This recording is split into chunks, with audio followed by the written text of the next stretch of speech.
નમસ્તે મિત્રો, સ્વાગત છે તમારું ફરી એકવાર ટ્રાવેલ વિથ ગુજરાતી ફેમિલી પર। તો આજે આપણે આવી ગયા છીએ ગુજરાતનું મિની દ્વારકા કહી શકાય એવું પાવન પછેગામમાં, જ્યાં મુરલીધર મહારાજનું જે મંદિર છે એનો જીર્ણોદ્ધાર થઈ રહ્યો છે અને બહુ ભવ્ય આયોજન છે।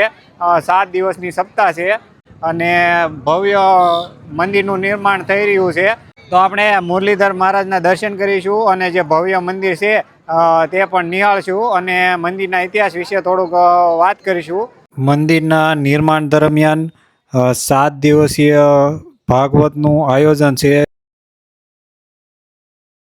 મુરલીધર દાદાનું ભવ્ય મંદિર બની રહ્યું છે, જેનું કામ બસ એના આખરી સમય ઉપર જ છે અને મંદિર તમે જોઈ જ રહ્યા છો કેટલું ભવ્યથી ભવ્ય બની રહ્યું છે।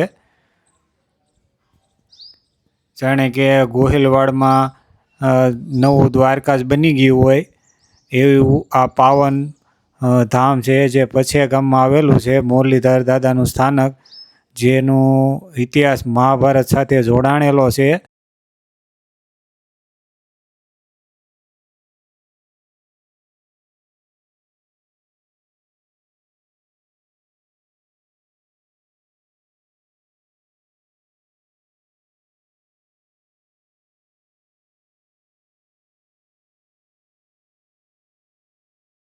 મંદિરના ઇતિહાસ વિશે વાત કરીએ તો જે અહીંની જે આ મૂર્તિ છે, જે મુરલીધર મહારાજની, જે મૂર્તિનો ઇતિહાસ મહાભારત કાળ સાથે જોડાયેલો છે।